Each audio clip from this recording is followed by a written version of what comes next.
Hey guys, Chelsea here from Making Manzanita, and today I'm going to show you how to turn these plastic toy dollhouses from the dollar store into gingerbread houses. I had this idea as I was wandering the aisles of Dollar Tree the other day, grabbing my Christmas supplies, saw them, and I was like, oh, that'd be great gingerbread houses. And then I saw this paint over in the craft supply and this fabric paint. It's like a puff paint.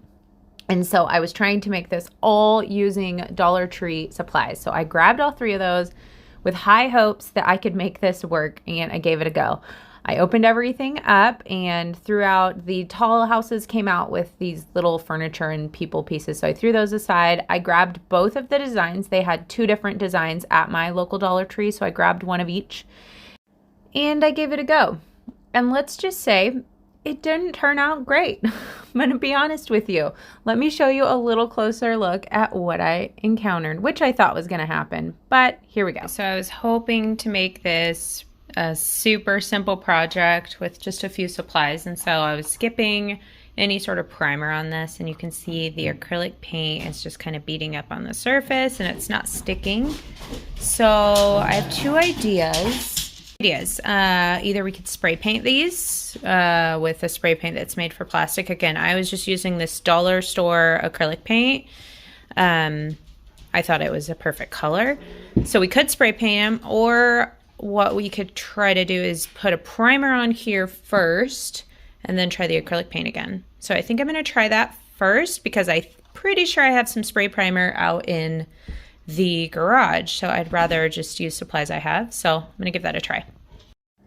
So I proceeded by wiping everything off with just a baby wipe and going with the primer route. I did end up having some spray primer in the garage. I had white. If I was redoing this and buying primer from the get-go, I would go with something darker. They actually make the Rust-Oleum one in like a dark red, they call it, but it's very close to this brown color that we're using. So I would have gone with that. That would have saved me a lot of time. Or in the long run, you know, if I were to do this again, I would probably skip the brush painting altogether and just go straight with a spray paint, just a brown spray paint. That would have saved me a lot of time.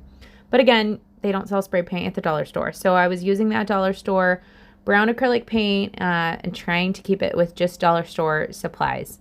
But again, lessons learned. If you're doing this, you may want to just invest in some spray paint for this part. Because you can see here, I'm putting that acrylic paint on after I did the primer.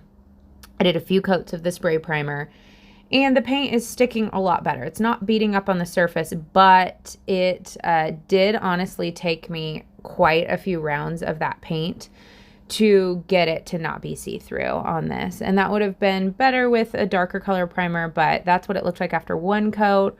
I continued doing this, letting the coats dry in between. And I think I got up to about 4 or 5 coats before it was finally good enough to move on. It wasn't perfect when I was done, but it was good enough to move on, and I was able to cover any imperfections with the puff paint decorations. Luckily, my kids were really into this and they wanted to help out, so I handed them each a brush, and they can't really mess this up. So I just let them have at it, and they had fun painting it.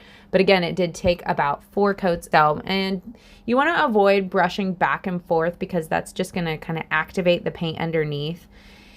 And so you want to just get it on there and let it dry, or you can try like a little dapping method, dapping the paint on, which may work a little better. But finally, I decided it was time to move on.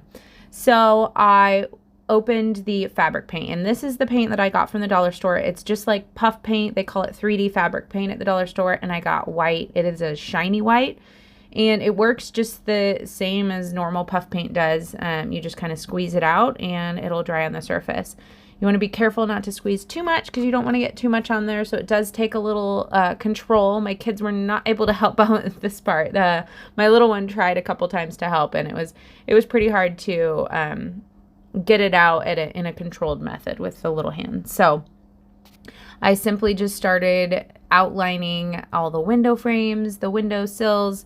I started just decorating it. I looked up a few pictures of some gingerbread houses and just kind of went with it and let myself be creative. I ended up doing a lot of dots, which the dots were really easy to get out with the puff paint. So I kind of stuck with that for a lot of the designs, and that I just kept decorating to my heart's content.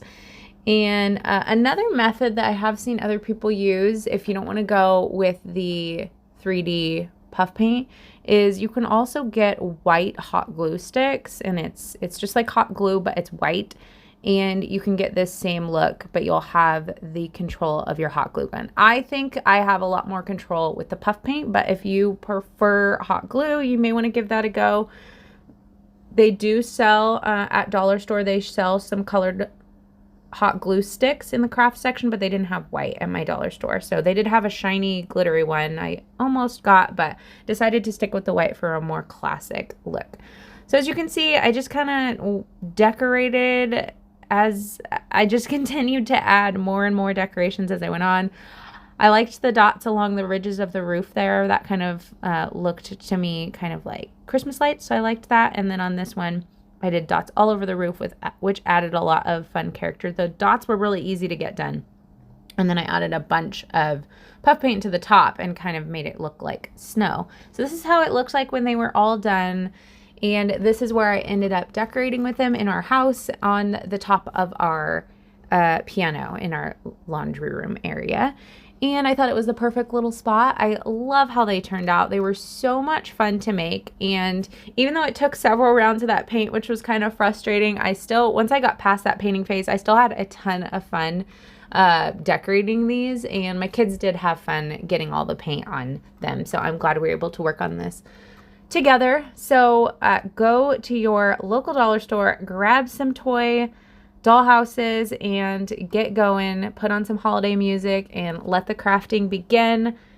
I can't wait to see how your guys' turn out. Let me know if you have any questions in the comments below. I am linking the supplies in the video description as always. And then while you're here, I would love it if you would subscribe to our channel. We have tons of more Dollar Tree and budget-friendly Christmas craft ideas coming your way, and I don't want you to miss the next one. So be sure to subscribe, and I will see you next time. Have a great day, guys.